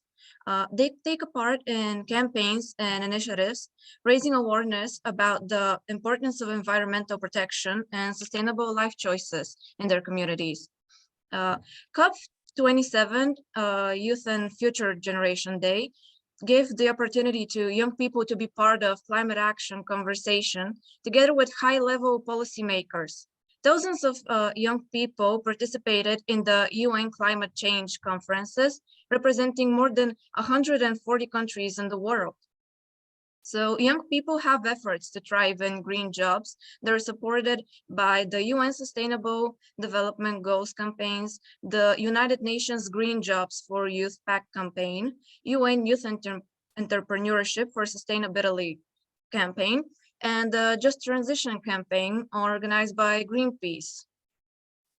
I think that on the matter with salaries, there are many jobs that are quite attractive with a high salary, but we also have to think of the motivation of young people, the environment that they work in. So salaries can't always be the most important thing, because if we don't enjoy the job that we're working in and the sector that we're a part of, you're not gonna do the job very well, and salaries are a big role of it. But as the pro team said, if they're not high, people are not gonna do the job. But I think as a Comfort team, we have to like our jobs to do them quite well. So a salary is just an extra point of liking the job. Thank you very much. Karen, can we go back to you? Do you think we've got some sound now? Can you hear me now? Yes, well Yeah, done. okay. I'm sorry. don't joining worry. from school, and apparently the laptop they gave me I can't connect it to the audio or whatever. So I'd like to talk about, well, it was mentioned on, give me a second. I'll just find my speech. I'm so sorry. Don't worry. So we go back to the con team. Karen, we'll come back to you. Con team, is there somebody who else would like to help on your side? No, I found it. It's fine. Karen. So okay. It was mentioned on Con4's video that Australia has more than 20,000 jobs, China's over 3.8 million, and Germany has around 300,000. I mean, these numbers seem really significant, but they seem to dwindle in comparison to the working population of these countries. Australia has a working population of 13.7 million, China has over 800 million, and Germany has around 44 million working citizens. And in total, green jobs in these countries contribute less than 1%. I mean, looking at these numbers alone, it seems clear to us that we should not stop promoting these kinds of jobs to people, more importantly, young people. Thank you. Thank you very much, Karen. Now, Marcella, I saw you were nodding in agreement there. Was there something you'd like to add to that? Yeah, I would just like to add that it is also a huge part that, I mean, it is known that most countries, most developed countries like the US, they were mentioning Japan, Germany, they get their primary resources from less developed countries. So they have a huge workforce, which isn't green. It is, in fact, the entire opposite, which is working for them outside of their country. So it's kind of the statistics that we are getting with all of these 20,000 jobs that are being provided, which are green. It's all fine, but what are these countries doing outside of their own country, outside of their barriers, is still not correct. I mean, and so these statistics of them having greener jobs and that percentage in comparison to the total labor force it's not completely transparent because we can't see the action that is being done outside of the country. So also, all of these countries that were mentioned, China, the US, Japan, Germany, Brazil, and Australia are respectively 1st, 2nd, 5th, 6th, 12th, and 14th on the chart of carbon emissions. So if they are really doing enough, if they have and are providing enough green jobs, then why is that not reflected in their carbon emissions? Thank you very much, Marcella. So anybody on the con team want to substantiate your rebuttal before we go into the debate? Iskra, welcome. Have I got your name right? Yes. Welcome. Hello. So I would like to say about 1% people in countries doing green jobs. Just because it is 1% today doesn't mean that number is not going to increase in the future. It will, because the technology is getting better, and that means that there will be more green jobs in the future, and that young people are motivated to succeed in them. And what Marcella said, I'm sorry, that those countries, Brazil, Japan, China, have what carbon emissions. You see that they pollute, but they have a solution for that, and I think that is important that people are trying to fix their mistakes. Thank you very much, Iskra. Okay, we're going to stop on the rebuttal now. I'm just going to make sure, I'm just marking people's names off to just make sure so everybody's going to have a go. Okay, so the debate part starts now. We've got about 20 minutes. So if you would like to argue, think about a point that you'd like to debate. And I'm going to start with the pro team. You have about a minute. I'm just going to make sure I've got my stopwatch ready. I'll make sure that's started. Okay, who would like to start this debate off? Probably the hardest thing. Once it starts flowing. Somebody from the pro team? Jerome has his hand up, Anita. Of course he does. Oh, it's because he's not in blue. Hello, Karim. Go on, go ahead. Yeah, I'm sorry about that. I can't change my background on my phone. Don't worry, I can't change mine either.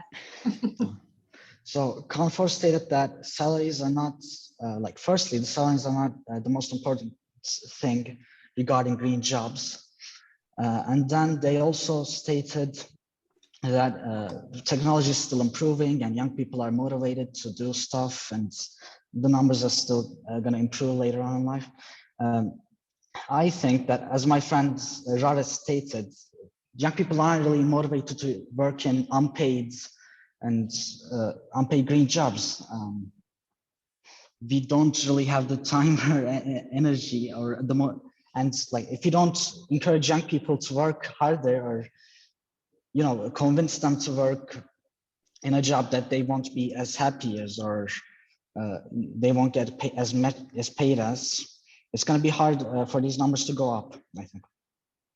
Okay. I'm just wondering how Confor feels about this.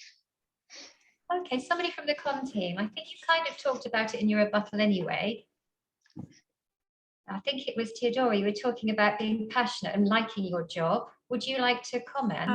Yeah, sure. I actually have two comments, both on that and another matter that we brought up. So on salaries and growing jobs, we kind of need to introduce those green jobs to the young people, and we have to give them a push so they can be more motivated.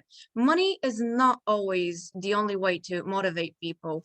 We first have to start with the knowledge of people about green jobs and that they actually exist, because a lot of people, even from the debates, weren't aware that green jobs are a thing, that they are a possibility to work in them. So if people don't learn about it in school, they kind of can't be introduced to the idea of green jobs. And it's not always going to be about money, because you can say a job is very well paying, but if it's not green, if they don't like it, if they're not motivated to be a part of it, they won't choose it. And we have to make sure that young people, especially young people, since they're the future of our generation and the generation before and after us, they have to be really motivated to work in those jobs.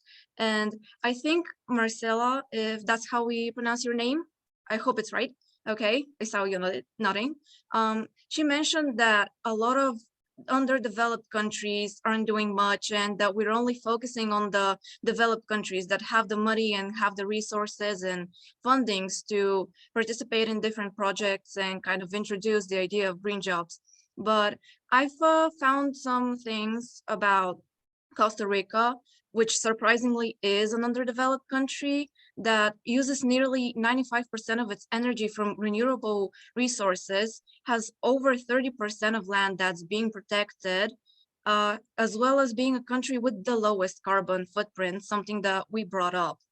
And there's an ongoing project called the Galileo project that includes even like 12 more underdeveloped countries with great fundings that would be used to develop different sectors in each country. So it's not about the already developed countries. Even the underdeveloped ones have fundings and are working on different sectors in their own ways and with different projects. Thank you very much, Theodora. Excuse me, I'm losing my voice here. Zureli, have I got your name right? From the Seychelles. Hello, have I pronounced your name right? Zureli? Yes, it's correct. Okay, welcome. I'm just going to ask you, because I've heard what an amazing education system you have in the Seychelles and how sustainability is incorporated into your school early on. What are your thoughts? I think that on the base of Seychelles, green jobs is very included in our education system. But when you look at on the side in Europe or in other continents, it's not really mainly that case, because Seychelles is one of the main pillars of our economy is definitely our ecosystem and the environment. So it has become a main concern in Seychelles, but I have seen that in other countries they have not made it a main concern, and it may not be the case. Thank you very much. Eden, hello from the UK. What are your Hello. What would you like to say? In Pro4's video, they said that young people didn't have enough role models in green jobs and green economies, but that's not true. There are many role models like Greta Thunberg, who is very ecological, David Attenborough in the UK, and Leonardo DiCaprio, who actually set up a foundation in 1998 that runs over 35 conservation projects and applies sustainable solutions to problems in the environment. So there are many role models. So what they said is not true. Okay, thank you very much. I'm just trying to give everybody an opportunity to speak here. I know there's people with their hands raised. Kareli, hello from Mexico. Have I got your name correct? Yeah, it's correct. Hello. What would you like to add to our debate? Yeah, they mentioned it that not much is being taught at schools, but I think it's not just about schools, because schools are doing something for us. Now, we have to do something. For example, here in Mexico, there are subjects related to environment. So sometimes we have to do projects like how to create something where recycle things. But also, I think in the world, there is the internet. So we can find a lot of information there. So I think science, we have knowledge. Now we have to get it up and running. Yeah, thank you. Thank you very much. I had somebody down here on my screen that's just disappeared. I'm just trying to make sure everybody has a comment. Where's that person gone? All right, Marcella, what would you like to say? I wanted to reply directly to Theodora. I'm sorry if I'm mispronouncing your name. I am not putting any type of blame on developing countries. If anything, I'm doing the opposite. I'm just saying that the developed world is coming out with these statistics of having green jobs and having and doing a lot for the environment, but it not being actually true, because they're shifting their production to the developing world, meaning that their statistics come out as being environmentally friendly and etc. But it's not actually 100% the case, because they profit from cheaper labor and fossil fuels from other developing countries. And I think that Con4 is arguing the entire time that it doesn't come down to money, but it kind of does, because the G7 are spending billions of dollars more on fossil fuels than actually green energy. They are spending 189 billion into coal, oil, gas, whilst only 147 are being spent on clean energy. And it comes a lot down to money, because that's what then we can see in the effects. Like, if they were spending more on green energy, and if they were spending more on the education and making sure that people know about green jobs, that people can succeed in them, then we would also see a change in climate change in general, and maybe we could stop the Earth from heating up at the incredible rate it is doing now, which is unacceptable. That's all. Thank you very much. What I was going to say is, were you asking Theodora in particular, or anybody in Pro4 to remark? No, anyone can. I just wanted to make sure that it is clear that I'm not putting any blame on the developing world. Thank you very much. So is there anybody in the con team who can respond? Go on, Theodora. So I'm not saying that you're putting any blame on the developing world. I just kind of wanted to bring it up because you sort of made it seem like the opposite. It's all about the countries that have developed. And on spending money on fossil fuels, well, as well as important people that are famous and we all heard of them, I kind of have a point at that. So people like Emma Watson and Anne Hathaway, they're also UN's Women Goodwill Ambassadors. They're also making they're encouraging young people worldwide to consider entering the green jobs market. So young people have motivation and idols that they can look up from. And talking about success stories of young professionals, there are so many examples on the social media. One of them is Elon Musk with his newest project. He's putting quite a lot of money, since we're making a focal point here that money is very important. He's putting quite a lot of money in his newest project, Solar City, which is the biggest solar energy farm located in Fremont, California. Big media companies, as well as National Geographic's, BBC, CNN, and The Guardian also cover stories on green jobs and renewable energy. So there's quite a lot of representation, and we're not talking about only putting money in fossil fuels. There's also projects that are quite well supported, judging by the amount they spend on different campaigns. Thank you very much. Karen, would you like to respond to that? You've had your hand up from the team. Well, I'd like to respond to Eden from UK. Okay. If someone else wants. All right. So Eden said that, well, there are role models in our world that inspire young people to go for green jobs. There's just not enough of them. And looking at it objectively, there are more role models for young people to go for ungreen jobs and jobs that pollute the environment. Looking at our culture, lots of people want to be rich. They want to be rich quick.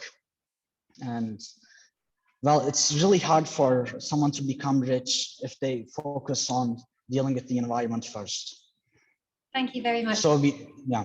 No problem. Thank you very much. I'm going to just remind everyone to be a little bit shorter. It's my fault. I'm just getting really absorbed in your debates here, but we're trying to keep each comment to about a minute. So Zareli, you've had your hand up patiently. What would you like to say? So I'd like to elaborate on the first point in Khan's video. So the first one in the video was mentioned was global campaigns, but our campaigns such as the UN SDGs Job for a Sustainable Future, UN Green Jobs for Youth Pact, or Green Economy as are really effective as they ought to be. Yes, global green jobs campaigns already exist. To counter the statement, I like to state that even though campaigns about green jobs have been set, that does not in fact mean that they are working at full capacity. Some people still do not fully understand what green jobs are or how they can benefit from them. Young people are not given enough incentive towards the subject at hand. Green job campaigns may not be doing enough because they may not be reaching the right audience, such as the minority, or may not be providing enough information about the benefits of transitioning to a green economy. People may not fully understand the impact that climate change is having on the environment and on society or on the society, that they may not believe that climate change is caused by human activity and may therefore not see the need for transitioning into a green economy. Some people may be hesitant to support sustainable jobs because they believe that they will be more expensive or that they will negatively impact the economy. They are often perceived as more expensive than traditional jobs because they may require additional training or specialized equipment.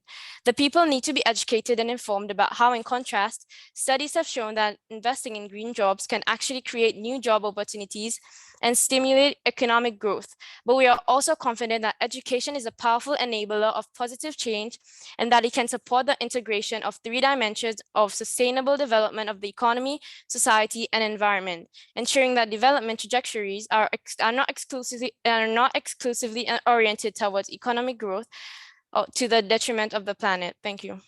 Thank you very much, Sue. Now, I have, Iskra, you had your hand up patiently. What would you like to add to the debate? Firstly, I would like to say that if you don't want to talk about what developed countries are doing about helping young people thriving in green jobs, there are also other organizations and companies that are working on that sustainability, like IKEA or clothing industries. We know that they are polluting the most, and they are also doing something. For instance, H&M or Zara, they're making clothes from recycled materials or that are more eco-friendly. Also, if I understood well, Zireli, you said that traditional jobs are, it's easier for people to educate themselves to do traditional jobs than to do green jobs. Did I understand that well? I didn't say it was more difficult, but I stated that it is more expensive to pursue than traditional jobs. Okay. There are a lot of jobs that can be called green jobs, and people are not really aware of that, like people that are working in the recycling process. You don't need any special skills to work in a recycling process, or I don't know, those little things that just help the environment that are also important, and that people don't, I guess, they don't think of them as green jobs, but they also do exist. So I wouldn't say that it's so expensive. Thank you very much, Iskra. Eden, you've got your hand raised. I just want to add to what Iskra said, because she said that people, that many jobs are, she said about recycling, and in the recycling jobs, it's a big company, and you can contribute to that company in any job, because you can be in the accounting sector, you can be in the business. There are many things in that company of recycling that you can contribute to, and that would be considered a green job because it contributes to the ecology. So yes, thank you. That's what I was. Thank you very much. Oh, so we've got time for another few toing and froing, Kirsty. We need to move on to our closing arguments, because I can see the judges are itching with some questions. Okay, all right, so just to substantiate your debate, you've got 3 minutes each team to just really persuade us. So, Pro 4, would you like to start? You've got, say, 3 minutes. Have you organised this in advance? Who's going to speak?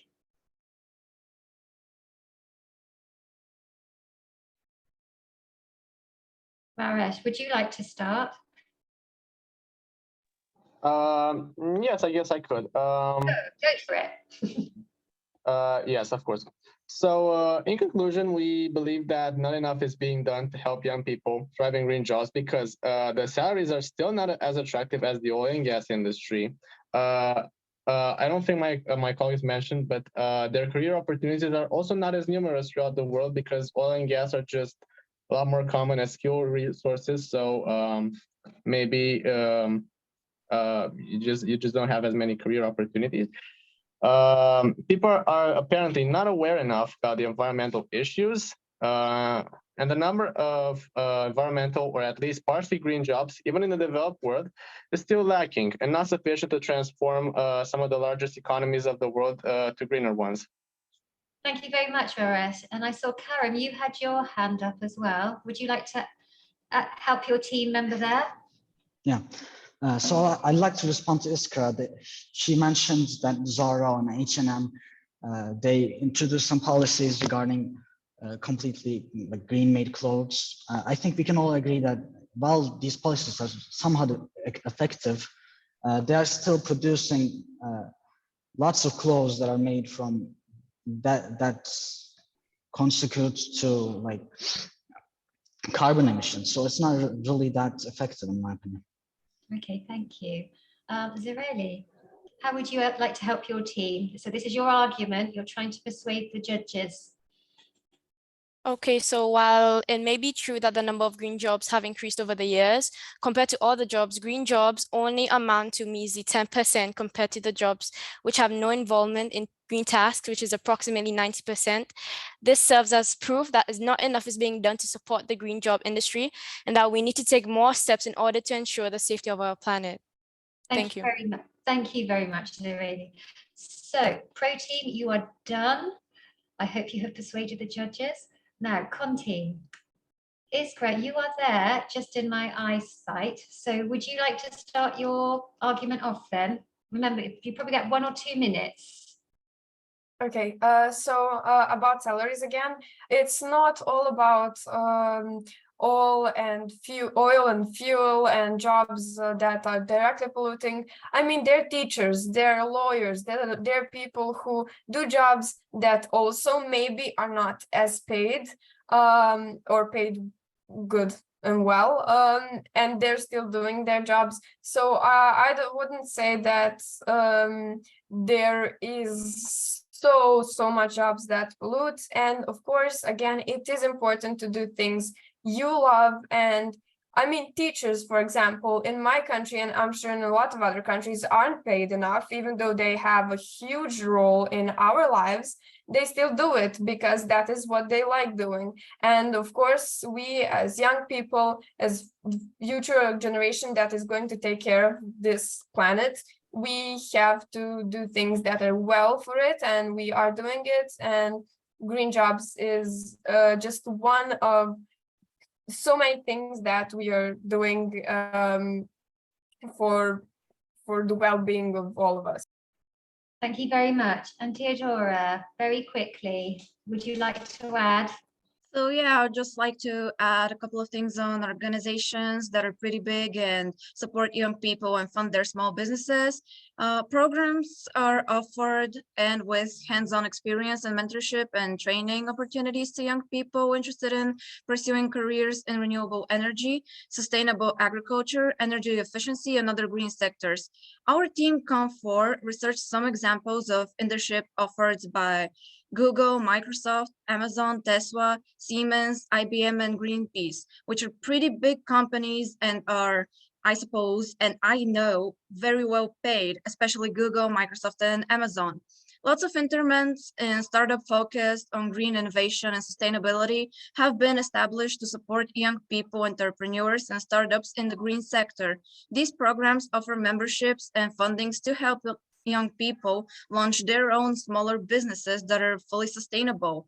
And governments have already developed policies and regulations that encourage the growth of green industries and promote young employment in sustainable sectors.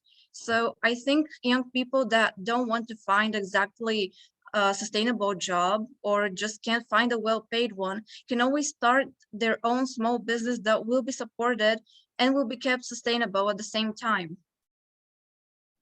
Thank you very much. I tried to mute. I think there's a great big helicopter went over my house just as we were talking. So, okay, well done.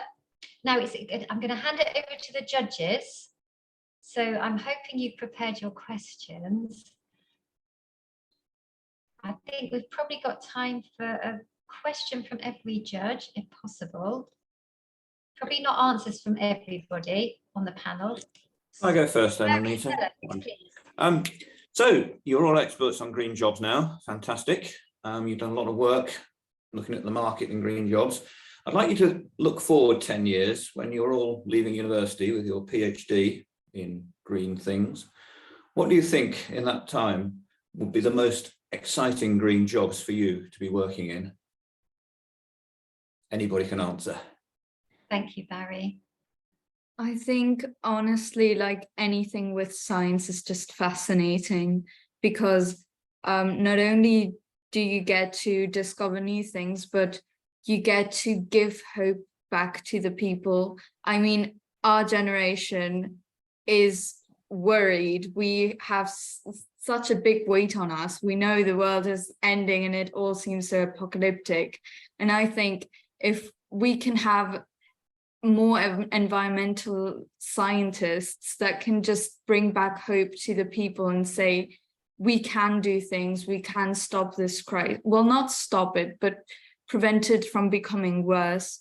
Then I think that's something I'm looking forward to, definitely. Thank you very much, Marcella. Does anybody else want to answer that one? Karen? So in my opinion, any job involving talking with or conversing with humans would be terrific. I really love talking with people, and like seeing people get helped and getting paid for that would be a dream come true. What do you? Well, today I want to be a doctor, but that might change. Well, all the best with that. Thank you very much. That's not really environmental, but no, I can't really think of any environmental jobs that would make me as happy as being a doctor. Thank you very much. Iskra. I wanted to say, I agree with Marcella about environmental scientists. They could have, and I think even today they have an important role. I think landscape architects, I think that would be quite a popular job, because creating those green buildings, green cities, I think that's a great thing and it's really creative. Yeah, is that what you'd like to do? I'm not sure if I want to be an architect. I'm still not sure what I want to be at all, but I don't know, maybe I consider it one day. Thank you very much, Iskra. And Theodora, you had your hand up? So speaking about creativity, I'm personally really into art, and I think we can make so many art projects that are sustainable and can show people what sustainability is by visual input on it, because we've learned as a younger generation that we're really interested in visual things. We learn faster that way, and we definitely can get people's attention way better if we just started creating many visual and creative projects all over the world that can include art. Art can always be sustainable, and I think it's a great representation, especially with different paintings that can last ages and can show people, even in the future, what it means to be sustainable and how to do it very well. Thank you very much. We got time for Zireli to answer as well. Zireli, okay. I would love to work into the ocean sector because I believe that the ocean does so much for us. Like it provides so many things like our daily needs.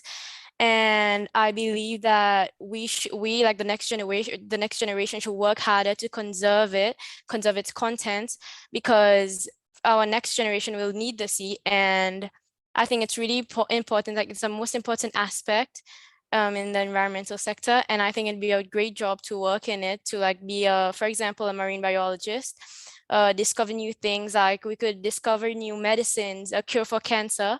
So I feel like, yeah, in 10 years, that will be somewhere I would rather be. Thank you so much.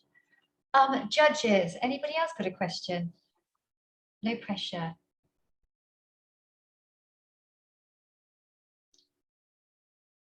No? Oh, Valdivia, hello. Have I got your name? Is it Virginia? Yeah, you got it right the first time. Okay. So I have two questions. The first one goes to Kerem. I hope I'm saying it the right way. I just wanted to ask, I've had a conversation, and especially in terms of a lot of young people are looking to make money. So I wanted to ask you, is it possible for us to be able to train the young people in terms of the skills of resource mobilization and entrepreneurship, just to be able to improve their knowledge on how to make money through green jobs? Do you believe that's something that can be done? I think that's possible, but it's not really likely to happen now.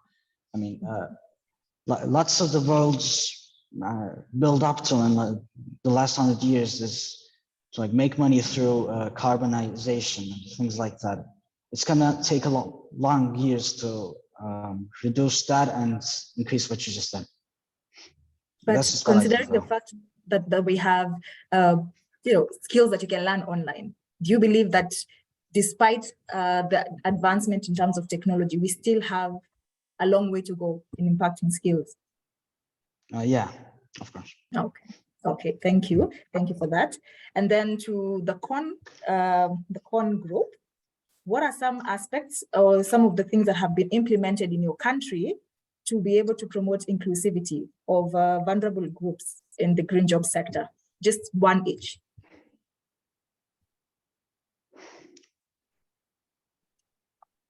Okay, Eden. In England, we have lots of things given to to the younger children. So in primary schools, we have lots and lots of awareness raised about the ecology, and like recycling things, competitions made about making textiles things out of recycled materials, and they have Earth Days, Zero Waste Days. It's very ecology centered. Thank you very much, Eden. Now I've just looked, and Peter, sorry, Amanda, you had one question. It's you again at the end. I always ask you last, don't I? Yeah. This is it. Well done, team. But if this again is for everyone, we have developing countries and undeveloped, like we have developed countries and developing countries. If these two people were to do something together to prepare more young people for the green jobs, what would these things be? I'm just curious to find 3 or 4 in the house. Again, this is open to both the cons and the pros. What can the developing countries and developed countries do together to get or prepare more young people into green jobs? Anyone in the house? Jump in. Karen's got his hand up. Karen? So in Europe, there's Erasmus, and I believe like something related to that could happen. Well, Erasmus is not really about environment. Like we could send people to different countries to investigate environmental factors, disasters, or whatnot, and inspire young generations to see how beautiful the world is, and decide on that whether they want to become an environmental scientist or a job related to that. Thank you very much, Karen. I'm just looking at the time. We've got about a minute, so I'm going to choose one more person, and then we're going to have to wrap this up. Oh, go on, Iskra. You're just because you just happen to be there. What would you like to say?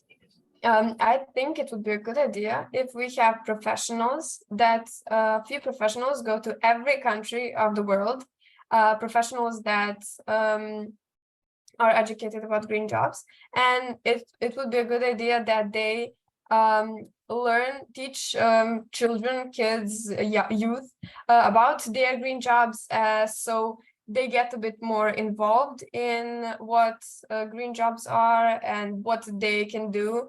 And I think it would be a good thing, but if we want it to be in every country, it's a bit harder, but I think it's a nice idea. Thank you so much. Now we are going to stop here.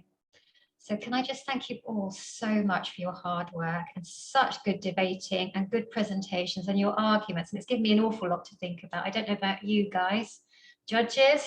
Wow. I do feel like the world is going to be left in capable hands. That's all I can say, as I'm a little bit older than you. Definitely. Thank you, Anita, for doing a wonderful job. So students, the judges and I need to go off and deliberate and make some decisions. So we are going to leave you for about 20 minutes. So judges, we're going to have to be quick and work hard. In about 20 minutes, so you can rejoin on this link, and we will be having the awards ceremony for both Group A and Group B of the debates, and also announcing the international essay competition winners for secondary as well. So students, you can either stay on the line, or if you want to go away and have a quick break and then join us in 20 minutes.